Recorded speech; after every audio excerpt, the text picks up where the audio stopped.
President Donald Trump has expressed his support for Maine Senator Susan Collins' bid for re-election after she officially announced the news last week. Republican South Carolina Senator Lindsey Graham, R-S.C., last week praised Collins in a tweet which included a link to her campaign's donation page. "My friend at Sen. Susan Collins showed unbelievable courage during Justice Kavanaugh's confirmation and at other times when our country has needed a steady voice," Graham wrote. "We need her to ensure a GOP majority in 2020.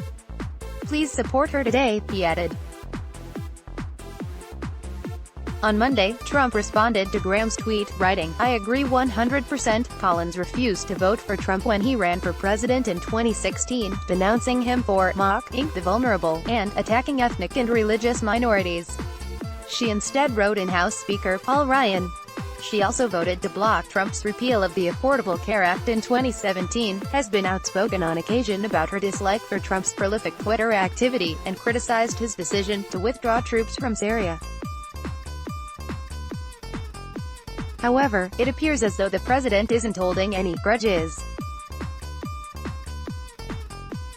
Collins has been raising money and running TV ads as if she was running for re-election for months, but officially announced her bid in Maine with an email to supporters on deck. 18. The Associated Press reported. "The fundamental question I had to ask myself in making my decision was this: in today's polarized political environment, is there still a role for a centrist who believes in getting things done through compromise, collegiality, and bipartisanship?" Collins wrote. "I have concluded that the answer to this question is yes, and I will, therefore, seek the honor of continuing to serve as Maine's United States Senator," she added. Collins told the Associated Press that she took time with her decision and that her bipartisan common-sense approach will prove to be of great importance in an era of partisanship. "I wanted to think hard about whether there's still a role in Washington for someone who's in the middle who believes in bipartisanship, compromise, and collegiality. Those used to be the hallmarks of the Senate but in recent years have become increasingly rare as the Senate has become more and more polarized," she said.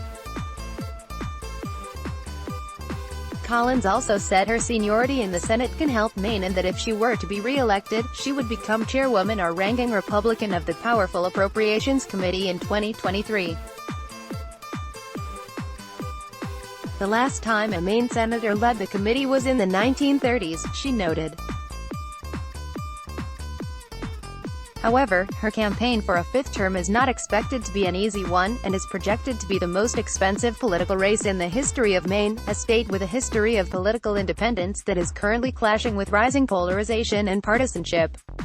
Meanwhile, the 67-year-old centrist has avoided addressing the question of whether she will endorse Trump in his 2020 presidential election bid. Collins faces 4 other Democrats vying for the party's nomination, including Maine House Speaker Sarah Gideon, who is backed by the Democratic Senatorial Campaign Committee, activist Betsy Sweet, attorney Bree Kidman and former Google executive Roslael Yoenis. The Associated Press contributed to this report. Let's block ads. Why?